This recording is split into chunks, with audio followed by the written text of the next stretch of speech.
Hey my good friends, Sam Haymart with Test Driven TV. Something huge arrived in my mail this week. This is the commemorative plaque that says that TDTV has now hit 100,000 subscribers just last month. Something I'm very proud of. It's an accomplishment if you're a YouTuber, and it took a lot to get here. And so we're going to have a little talk about that right now.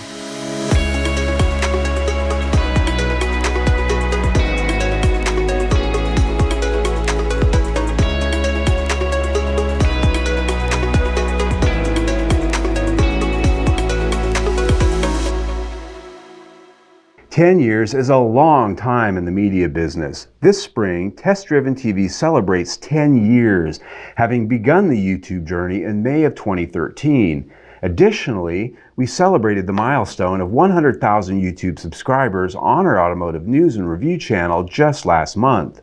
When I started Test Driven TV 10 years ago, my company, Steed Publications, had been operating nearly 10 other automotive news websites and enthusiast forums that had been quite successful. But somewhere around 2010 to 2012, I saw the writing on the wall that video was the way of the future. And it wasn't always easy. I was taking pictures and I was writing and doing websites and standard stuff that you find in the news. I had never really gotten in front of a camera in my life, and I was scared AF to do so. I did not get in front of a camera and do it naturally. Luckily at the time, I had an actor friend, the late Victor Gage, and I reached out to him and I said, hey, I want to do this thing. I want to get on YouTube, and I'm going to do a demo reel or two, and I'm going to show you what it looks like, and please give me some pointers. And he kind of chuckled a little bit, but he said yes. So I did some really awful demo videos. I sent them his way, and he gave me a few very important pointers in how to talk to a camera and how to present and do all of those things. And over time, I gradually learned how to do it. I bought a cheap video camera. I think my first camera was like $250, right? And you can still get really good ones for that. So if you're thinking of starting a YouTube channel, you can get away with it. Another one of the recommendations he gave me was be yourself and always try to stand out in some way. And so if you watch the first few years of my videos, I was always wearing black, like I do now most of the time, but I was always wearing this cowboy hat, my Stetson. And, you know, that was, if you know who I am, and then if you're a friend of mine locally, that makes sense, right? That's my baseline. I live in Arizona. I like the cowboy culture. But when we started doing car reviews in that getup, I did stand out like Victor suggested I needed to, but a lot of guys just didn't connect with the idea of this cowboy driving a $70,000 Lexus. It just didn't, people weren't always getting it, right? Some people loved it, other people were, what the hell are you doing? What are you doing? So that eventually kind of gave way to a more natural approach to that. I didn't feel like I needed that anymore. I learned how to do what I'm doing, and I'm still learning. I still don't do it the best, obviously. 100,000 followers in 10 years isn't exactly like stellar performance. A lot of people that I call peers out here in the YouTube business with automotive media, they got to that milestone a lot faster. But the reality is, you know, some people have magic that makes people want to watch them at a higher cadence, right? I'm not that guy. I admit that. I own it, right? I do have fans that appreciate what I do and they subscribe, but there are other people that are just magnets for it more than I am, and that's okay.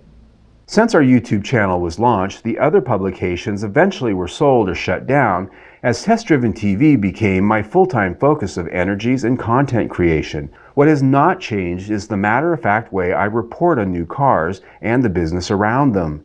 I strive to be honest and thorough to what buyers want to know, beyond the fluff and the press release talking points the car companies put out. And sometimes I've made the car companies mad. Yeah, I've said things, because I'm not afraid to be honest, that have caused car companies to stop giving me press cars for a while. And I don't want to name names, but its power peak is almost all the way up there at its red line. Its torque peak is almost all the way up there at its red line, which is fine, maybe, but you really have to work this thing to get any level of power out of it. And when you do, it isn't that much. It's like playing that penny slot machine at the casino. You got to keep pulling the handle all night, throwing coins in it all night, and when you finally get a jackpot, it's $1.50, and you're just wondering, what the hell? Why did I go to all that work? Because like I'm going up a hill, I have to shift down just to keep my speed up going up a hill because this thing has no torque at low RPM. It's happened, and that's the risk I take doing it the way I do it. I don't play to the car companies, and so I'd be fair, I'd be honest. If there's something about a vehicle that I don't think is the best, I say so. And I'm not a brand loyalist. So yeah, if you can look across a catalog for 10 years now, you can see there's places in there where certain brands stop showing up for a while. And, luckily they usually come back, and, to them, I'm grateful for that. But, being honest sometimes comes with a price. One last thing is I want to show you a couple of bloopers that have happened over the years. These are just some outtakes and things. The first is I thought it would be really cool. I had this Ford pickup and I wanted to do, show the horse trailer, fifth wheel type of, I'm towing a horse in this big diesel pickup truck sort of situation with the setup for the test drive review of that truck. And I thought, how smart would it be to have a horse there in the video? And I did, and I discovered after spending 3 hours just trying to do about 1 or 2 minutes worth of finished video that this was just a shit show. Working with animals, they always say they steal the stage, but it took a while because this horse wanted no part of standing there quietly with me while I was talking to the camera. And take after take after take, this thing, it was a stallion. There was a mare over there in the barn, and it wanted over there. It wanted to go to where the mare was. Didn't want to be with me. Hey folks, Sam Haymart for Test Driven TV. When it comes time to take Eclipse here to the horse show, hook them up to the truck and maybe bring a friend or two. There's only a few vehicles that really work to tow him there. And this is one of them. This is, okay, stop. Hey friends, Sam Haymart. When it's time to load up Eclipse here and take him to the horse show with that trailer, and this, animals, okay, is these, come on, back over here. There we go. The Ford Super Duty's been with us for quite a few years, yet it remains at the top of the sales chart. So let's take a look and find out why that is. When it's time to take Eclipse here to the horse show, there's only a few trucks out there. Now the second part of this story is that this blooper reel was actually originally posted showing the entire horse. It's a stallion, right? Do the math. And a lot of you out there are nasty, dirty people. All you noticed was what the horse had hanging between its legs. Me and the horse and all the experiences I'm having with it were secondary. All your comments were like, you're like little kids out there going, oh my God, look at that, look at that, look at that thing. So I had to do a new version of the video that cropped that out. And again, my friend Victor Gage told me later, he says, well, when we use animals on television in movies, most of the time they're females, so we don't have that problem. So I learned a little bit there. Another time I was out filming, and this happens actually a lot, bugs, right? Especially in the springtime. I'm out in the desert, I'm out in the mountains filming with cars. You don't need to have all that stuff, but the bottom line is if you're spending this much money, you need to look at what it does and doesn't have. It doesn't have a few things on the interior like we talked about, 360-degree camera, vents in the back seat, couple plugs, things like that. But all right, here we go. Test, test, test. Let's let the bee go by.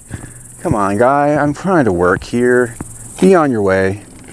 Be on your way. That's good. Okay, 3, 2, 1. Okay, we've got all kinds of bugs here.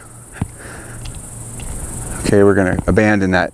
Bugs, man. Sometimes little things, traffic, noise, people, bugs, they get in the way when we're out there trying to do our job. And so often what you see on the finished video took a long time to get there, plowing through all of the distractions and things like that. So I just wanted to share a couple of those with you, because while a lot has changed with the channel, there's a lot that hasn't. Difficulties in getting it done is one of them. Along with our social media channels, Test Driven TV is and always has been a full-time affair for me and will continue to grow and evolve. One more time, have a look. I'm excited about it. I have to admit it. I own it. I'm excited about this. And so I think the most important thing I have to say is thank you, because you are the ones that watch this channel. You are the ones who have subscribed, and without that, I wouldn't have this. And so I appreciate all of you that watch and that continue to look at our videos and say, I'm going to sign up for more of that.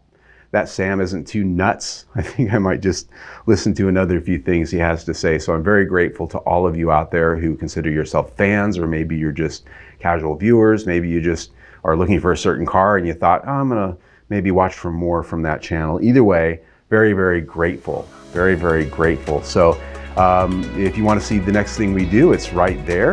If you want to subscribe to our channel and you haven't yet, be part of the next 100,000, right there. Either way, stay tuned.